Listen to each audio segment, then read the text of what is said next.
socialement, la Covid ne fera de mort que parmi les pauvres. Quelle mesure a été prise sérieusement pour que les gens qui étaient en grande difficulté ne le soient pas? Aucune. La maison, pour les plus pauvres, elle brûle tous les jours.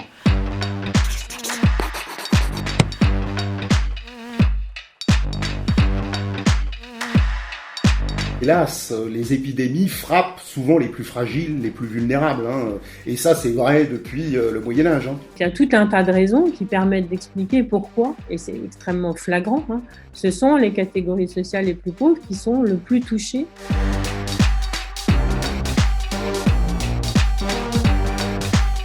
Dans la Seine-Saint-Denis, par exemple, il y a beaucoup plus de malades du coronavirus, il y a beaucoup plus d'hospitalisations que dans le 16e arrondissement de Paris. Dans les communes les plus pauvres, la surmortalité liée à la Covid-19 a atteint 88% contre seulement 50% en moyenne dans les communes les plus riches. Notre système de santé n'arrive pas à corriger les inégalités sociales devant la maladie et la mort. Il faut savoir que les personnes les plus précaires ont une espérance de vie de 13 ans inférieure à vous et moi en France. Il y a ce qu'on appelle des inégalités sociales de santé. C'est-à-dire que l'état de santé ne dépend pas uniquement de facteurs biologiques, mais dépend aussi de tout un environnement social dans lequel vous êtes, vos conditions de travail, vos conditions de logement. À Saint-Denis, 40% des logements sont insalubres et dans les appartements, bien plus que dans d'autres communes. On vit ici entassés. C'est notamment les populations qui vivent dans les logements les plus exigus, qui par ailleurs font cohabiter des générations différentes, et donc il y a une contamination des personnes âgées par les actifs qui, eux, en plus, sont les premiers de corvée, qui doivent aller travailler et qui peuvent être potentiellement contaminants. La combinaison de ces deux facteurs, un métier exposé et un logement surpeuplé, accroît encore plus les risques de mortalité.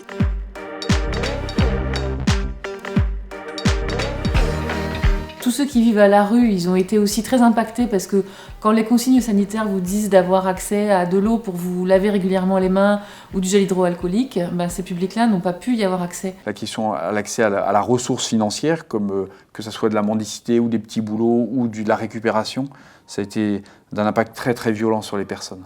Seuls dans la rue. Pendant le confinement, les personnes sans abri se retrouvent isolées, comme enfermées à l'extérieur. Encore faut-il pouvoir respecter les gestes barrières quand on vit dans la rue. Encore faut-il avoir de l'argent pour se payer des masques.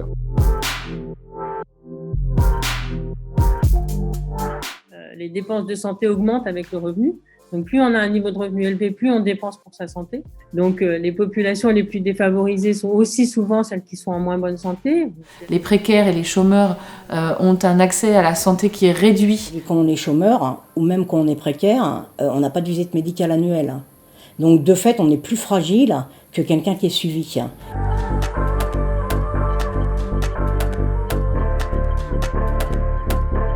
30% des 18-25 ans n'allaient plus chez le dentiste, faute de moyens financiers.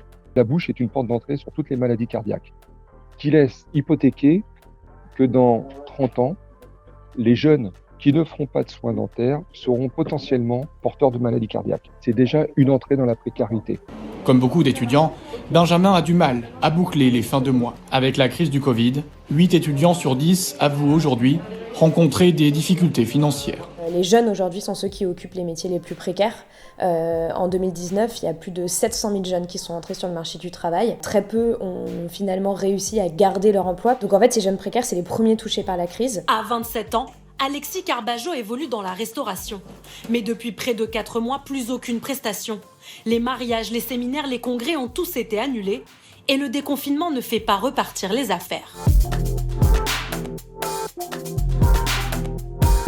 Il y a toute une série en fait de métiers qu'ils ne voulaient pas voir ou plus voir, qui sont précarisés, qui ne sont pas valorisés en fait dans notre société, qui se sont retrouvés en première ligne du coronavirus et qui pendant notamment le premier confinement ont été ceux qui ont permis de faire tenir en fait la société, donc qui ont mis leur vie en danger pour que d'autres puissent rester confinés. La crise sanitaire a mis en lumière que parmi les professions les plus exposées, on retrouvait plus souvent des femmes que des hommes.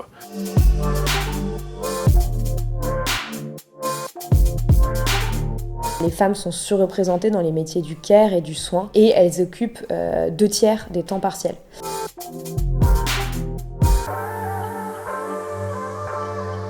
Le confinement, en fait, a rendu visible ce qu'on ne voulait pas voir. La femme représenterait une sorte de salaire d'appoint et que son travail serait moins important que celui de l'homme. Dans les ménages les plus modestes avec enfants, ce sont les femmes qui ont été les premières à devoir à la fois gérer leur emploi, mais aussi l'éducation de leurs enfants.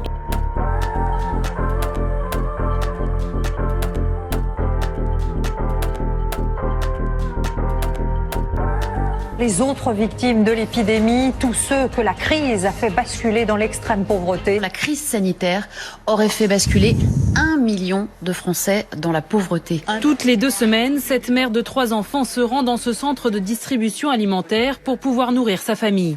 Le Secours populaire a révélé aujourd'hui qu'entre les mois de mars et de mai, près d'1 300 000 personnes ont sollicité l'aide de l'association et près de la moitié étaient inconnues jusque-là. Il y a le recours à l'aide alimentaire qui est vraiment, pour nous, un signe très grave d'une société qui ne va pas, parce que l'aide alimentaire, c'est presque le dernier recours. On ne devrait pas en avoir besoin dans un pays comme la France. Par exemple, les magasins de proximité, les prix ont augmenté. Les gens n'avaient plus les moyens d'aller chercher l'alimentation qu'ils pouvaient obtenir avec leur budget. Avant, on faisait des dons pour le Secours populaire. On n'imagine pas qu'un jour on en aura besoin et voilà quoi. Cette crise a pris tout le monde de court et on s'est retrouvé avec des circuits d'approvisionnement, des grands réseaux d'aide alimentaire complètement dépassés.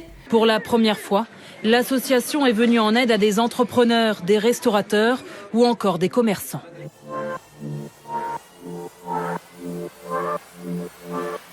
Et ces personnes-là, c'est qui ? C'est toutes les personnes qui sont dans l'hôtellerie, dans la restauration, dans l'événementiel. C'est plus de 2 millions de personnes qui ont été oubliées. Qui sont sans salaire, qui n'ont plus d'assurance chômage et qui n'ont pas touché de chômage partiel. Je suis en train de consommer mes jours d'indemnité. Il me reste 4 ou 5 mois d'indemnité. S'il n'y a rien qui se passe d'ici là, je vais me retrouver sans le sou du jour au lendemain, avec une famille à charge. Aucune Française, aucun Français ne sera laissé sans ressources. Il travaillait dans la restauration ou l'hôtellerie. En tant que femme de ménage en intérim ou au noir, ces invisibles de la République étaient déjà sur le fil. La crise du Covid-19 les a fait basculer. Et beaucoup de gens, du coup, ont été obligés de demander le RSA. Cette femme qui souhaite rester anonyme vient de perdre son contrat en intérim. Comme elle, depuis le confinement, le nombre de demandeurs du RSA a bondi.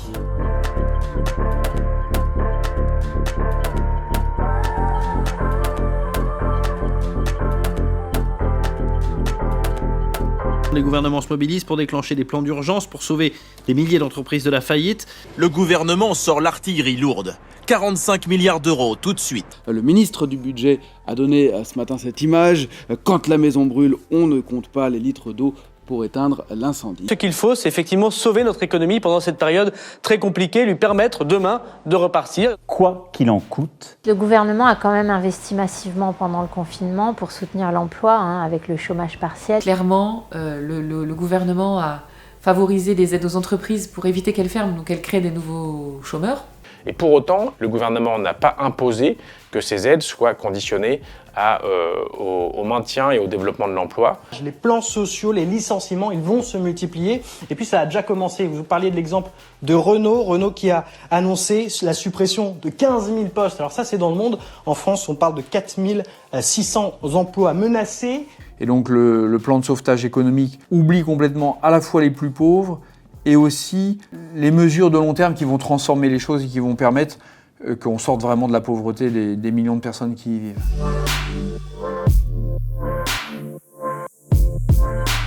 Pour les bénéficiaires du RSA et des APL, d'avoir une aide exceptionnelle de 150 €. La prime de 150 €, pour nous, c'est vraiment comme une sorte de rustine sur un pneu usé jusqu'à la corde. Il faut comprendre que étalé sur 6 mois, cette prime, c'est 26 € par personne et par mois. Donc je veux dire, ça ne change rien dans la vie des gens.